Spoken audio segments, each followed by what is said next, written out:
Hello, everyone. There's this absolutely insane theory making the rounds right now. Trump might be planning to completely overhaul the Federal Reserve, bring back gold and silver as major players, and then use all that to just scoop up the entire crypto industry, like the whole thing. And supposedly, this is going to rocket us into some next level future. Christopher Green is the one putting this theory out there, and honestly, I had to dig into it because this is too big to ignore. He's bringing up XRP, talking about other crypto assets, blockchain technology, the whole nine yards. I'm going to let you hear it straight from him in just a second. But wait, because I've also been gathering tons of brand new intel on Treasury, and this could legitimately be the pathway to getting XRP up to $20 minimum. I'm not throwing random numbers around here. So what companies are actually involved in all this? Who's pulling the strings? We're going to unpack that. Oh, and there's another massive XRP headline we need to talk about. Ripple is preparing to invest a full $1 billion into purchasing. All right, this is breaking news. You heard it here first. It all has finally made sense to me. I can't believe I didn't think about this before, but the reason gold and silver prices are skyrocketing to new all-time highs is they're about to do what I predicted years ago. Watch the video on X. I told you that Trump was secretly replacing the U.S. Federal Reserve System, and they were going to reprice Fort Knox gold and silver reserves to buy all the existing liabilities, Bitcoin, crypto, reset us into the stable coin system, etc., move into tokenization, as BlackRock is now telling all of us. And so basically, if you didn't understand what I just said, what they're doing is intentionally pumping, Wall Street is, the central banks, gold and silver prices to new record highs. Gold just hit $30 trillion plus. That's massive. That doesn't happen by accident. And the reason they're doing that is they're going to need higher priced gold, higher priced silver to offset their strategic reserve purchases of the new currency and the new gold, Bitcoin, Litecoin, XRP, Ethereum, cryptocurrencies, as they send that to decatrillions itself. So if you think about it just like mathematically or just, really common sense, they're going to pump one asset up to buy the other asset cheap, then reset the system and use the stable coins that they printed 300 trillion yesterday, not by accident. PayPal. The PayPal mafia does not print 300 trillion, double the economic GDP of the entire planet overnight on accident. I mean, Peter Thiel freaking founded PayPal. All these guys are PayPal. Elon Musk founded PayPal. That's not an accident. So they're running these tests, shock and awe, which is why they ran the liquidity event recently with Binance and all the exchanges. And we saw the huge drawdown in altcoins because they're lubricating the system. They're checking on stable coins, parity, stability, all those kinds of things, flushing out leverage longs. And then like I've predicted, watch the video on X. It is titled, I just posted it again. It already had like 1 million views months ago. I was in my green Lamborghini, titled, Breaking Trump has secretly replaced the U.S. Federal Reserve, giant shocks ahead, where I explain that was the optics around Fort Knox. Remember how they said they were going to audit it? Yeah, they did. They just didn't tell us about it. Okay, so now they're repricing those reserves and they're going to use it to buy cheaper Bitcoin, Litecoin, Ethereum, XRP. This is going to be the biggest economic financial event in world history, like what we saw with FTR with his executive action. I expect massive shocks. The financial markets to close, bank runs, the regional banks are going down. I don't know if you saw that today. JP Morgan Chase just incurred a 200 million roughly cockroach debt implosion on a faulty loan that they took with Tricolor. And that's just the beginning.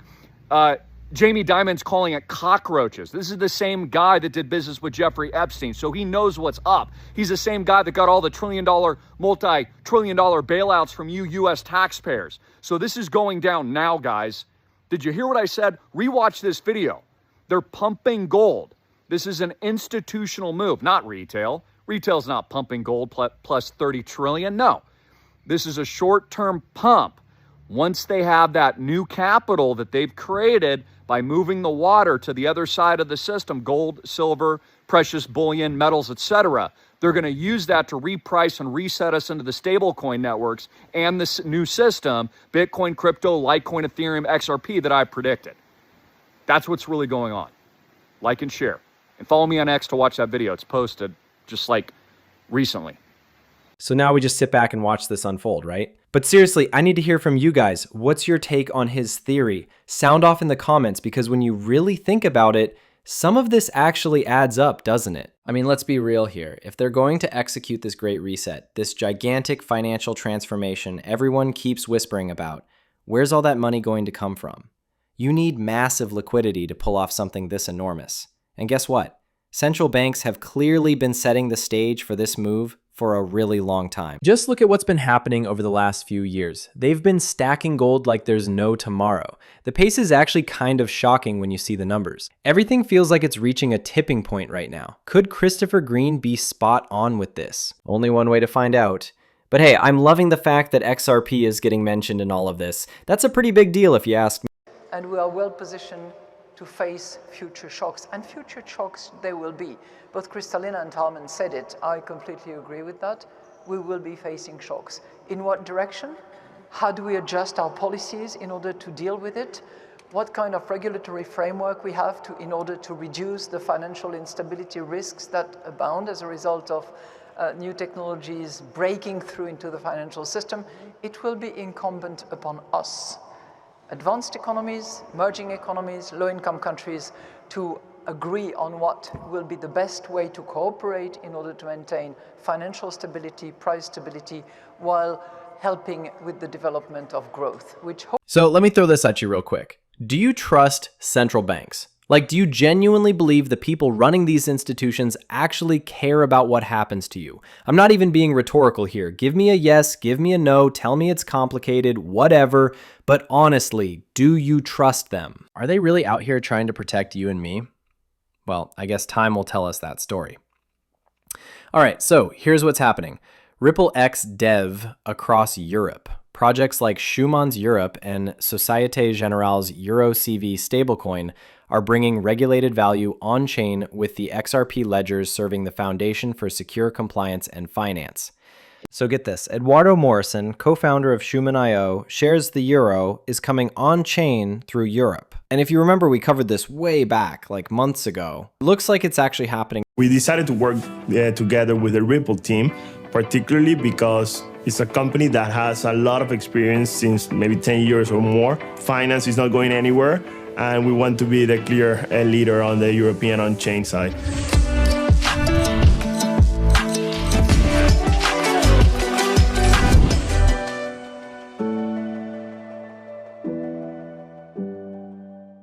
Paul Barron just came out with this one. My prediction, Ripple just made a $1 billion power move by acquiring G Treasury. They're not just entering the corporate treasury space, they're bridging XRPL to Fortune 500 finance teams managing trillions of dollars in capital. Legacy systems are about to meet real-time, 24/7 crypto payments. The financial infrastructure shift is accelerating faster than anyone could have expected. Okay, so let's talk numbers. 100% cash visibility, 13,000 banks and financial institutions in the network, and get this, $12.5 trillion moving through payments. Now, I actually put together a whole separate video where I crunched the numbers on what this acquisition really does for the XRP ledger. Go watch that if you haven't already. But here's the thing we need to understand. For any of this to actually move the needle on price, that value needs to flow through the XRP ledger itself. So let's do some quick math here. If you're moving $12.5 trillion through the system, that comes out to about $34 billion every day. Now add in Hidden Road, which is doing roughly $10 billion daily.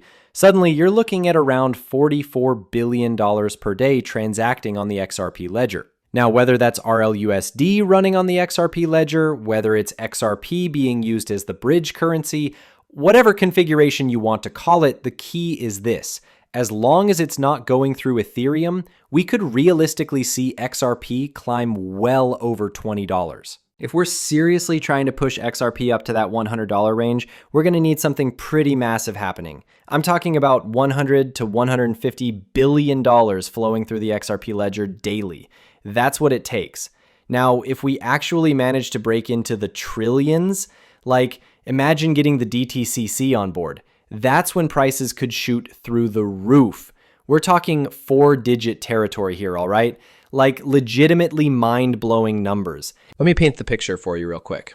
Treasury serves 1,000 clients globally, including major companies like Hitachi, ADP, Boston Scientific, Pfizer, and American Airlines. And that's literally just scratching the surface. And yeah, Palantir Technologies made the list too. So somebody dropped this gem. Few understand how significant Ripple's recent acquisition of Treasury is. Taro Tsukamoto provides us with detailed breakdown of how Ripple is now a central player in the global treasury ecosystem. In brief, Ripple's $1 billion acquisition of Treasury, announced October 16, 2025, marks its third major deal this year after Hidden Road and Rail, positioning the firm to embed XRP and RLUSD into the $120 trillion global treasury market. With Treasury's 13,000 banking connections, the post details a three-layer architecture: Treasury for management, Ripple Trust Bank for custody, and Hidden Road for liquidity, enabling corporations to unlock idle capital through blockchain. This thing's basically wrapped up already. I'd put money on the fact that all the key decisions have already been made. Look at what they're saying here. By complying with SWIFT and ISO 2022 standard, this integration bridges traditional banking and digital assets, potentially accelerating institutional adoption of Ripple's infrastructure for efficient, transparent global liquidity flows. People, we're watching something really major unfold right in front of us. And get this, there are now even more direct lines connecting Treasury to BNY Mellon. So the question everyone's buzzing about is, why exactly did Ripple pick BNY Mellon to hold their RLUSD reserves?